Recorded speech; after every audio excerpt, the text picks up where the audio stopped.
A mágica de perder a fé. É ilusão, tudo é ilusão.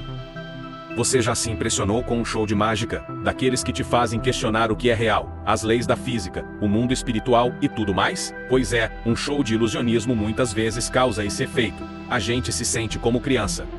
Porque é a criança quem admira de verdade um show desses, com a crença absoluta em toda a mágica envolvida. Com base nos desenhos que assistem, nos fabulosos contos que escutam, tudo é possível. Possuem mentes que ainda não foram calcificadas pelo entendimento da realidade. Enxergam a vida com aquela admiração única de quem vê algo fantástico pela primeira vez porque, muitas vezes, realmente é a primeira de suas curtas experiências. Apresentam aquele brilho especial em seus olhos, o brilho da fé. Já nós, adultos, não. Nós procuramos por falhas na execução daquele mágico. Algo que evidencie a explicação lógica e racional por trás deste truque de ilusão de óptica. É como se ao descobrirmos o seu segredo, ao compreendermos o modus operandi do artista, acabássemos com toda a mágica. Mesmo que a gente não consiga replicar os seus passos, seja por inabilidade ou falta de recursos, o simples conhecimento já altera nossa percepção da realidade, a nossa crença. Uma grande desilusão, literalmente. E foi esse o grande sucesso do Mr. M, há mais de 20 anos. Sim, se você se lembra dessa referência, você é velho. Ele desvendava os mistérios das ilusões, e revelava os segredos que um mágico nunca revelaria, pelo menos até então. Talvez no momento em que o truque era revelado, ou então quando você descobriu que o Papai Noel era só o papai mesmo, já não havia mais nada de magia, ou de renas voadoras. Quando descobrimos a verdade, há uma satisfação lógica pela compreensão do fenômeno de maneira racional. No entanto, perdemos aquela faísca da paixão inocente de criança que acredita na mágica. Perdemos a fé em um poder que excede o nosso entendimento. É um contentamento descontente. Fé infantil. E quantos outros não alegam ter perdido a fé durante a busca pelo conhecimento acadêmico, nas universidades e nos laboratórios? Como já vimos, algum conhecimento poderia, de fato, abalar a nossa fé. De forma curiosa, é descrito como o primeiro pecado da humanidade, a busca pelo fruto do conhecimento do bem e do mal.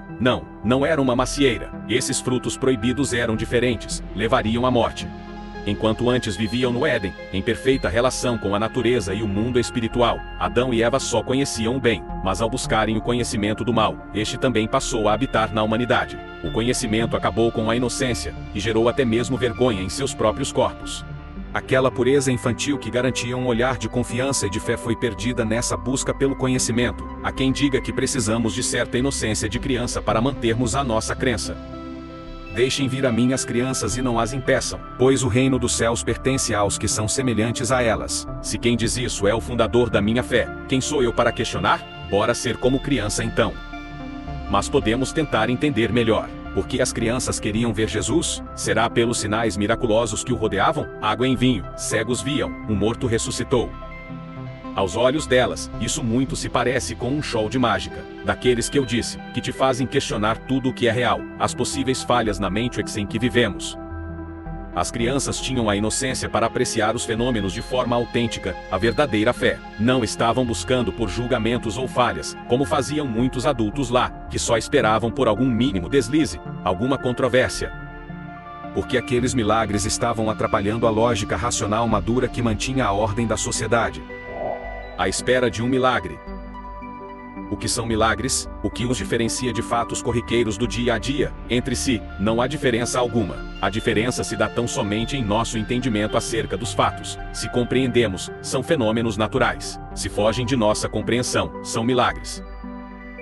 Ou seja, cabe ao entendimento humano julgar algo como mágico ou lógico, de acordo com sua própria razão e ciência. Um critério não muito razoável, convenhamos, já que a compreensão humana é limitada, e está em constante mudança. A Santa Inquisição que o diga. A própria luz ou o som também são exemplos disso. Luz e som nada mais são do que classificações perceptíveis aos nossos sentidos. Luz é a parcela do espectro eletromagnético que podemos perceber com nossos olhos. Som, a onda mecânica que identificamos com nossa orelha. E o ultravioleta, e o ultrassom, e as ondas de radiofrequência que utilizamos diariamente em nossos smartphones. Talvez, se voltássemos alguns séculos com um walkie-talkie, seríamos queimados por bruxaria. Suas ondas de rádio não são vistas nem ouvidas por nossos sentidos, logo, não são naturais. ou pelo menos não eram, até desenvolvermos instrumentos capazes de os identificar. Assim, nossa tecnologia pode alterar nossa fé e nosso veredicto quanto à divindade de um fato. Quantos milagres de hoje poderão ser explicados no futuro? Só Deus sabe. Sendo assim, o avanço científico e tecnológico transforma o que era invisível em algo mensurável. A partir do momento em que passamos a identificar fenômenos antes imperceptíveis, uma bactéria em um microscópio, por exemplo, este conhecimento já independe de especulação, de crenças. É algo palpável e comprovado. Como a fé é a certeza daquilo que não se vê, quando passamos a ver, deixamos de precisar dela uma vez que já existe sua inquestionável constatação fática. Dessa forma, não há uma distinção absoluta entre aquilo que é físico ou espiritual, entre milagre ou fenômeno da natureza. É tudo parte de um mesmo universo. O que muda é somente a nossa classificação que, por sua vez, fica limitada pelos nossos próprios sentidos e entendimento.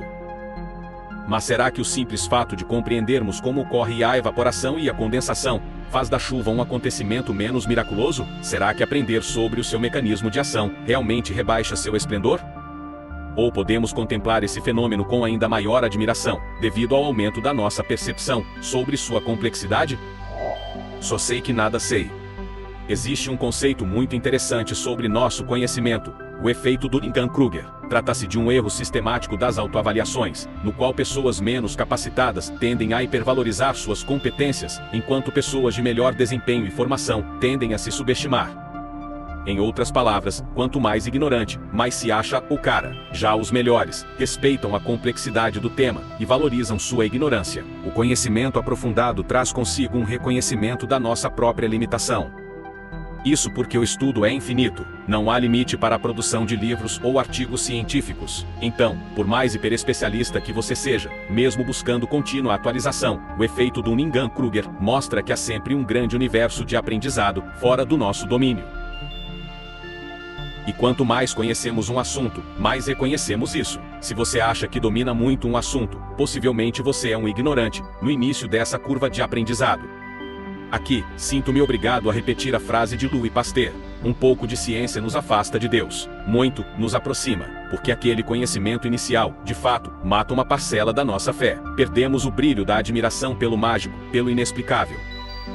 Por outro lado, quanto mais nos aprofundamos em uma área, mais compreendemos a grandiosidade dessa ciência. Consequentemente, mais espaço se abre ao desconhecido. Em nossa conclusão, só nos resta recorrer ao método socrático: só sei que nada sei. Porque quanto mais sabemos, mais reconhecemos nossa própria limitação e ignorância. E, se sempre haverá espaço para novos aprendizados, então sempre haverá espaço para o desconhecido, para o invisível, para a fé. Pois é assim que encaramos um entendimento novo, com a mágica do inexplicável. Então não perca o brilho dos seus olhos. Mantenha a admiração de uma criança. Afinal, cada fenômeno natural nada mais é do que um milagre corriqueiro.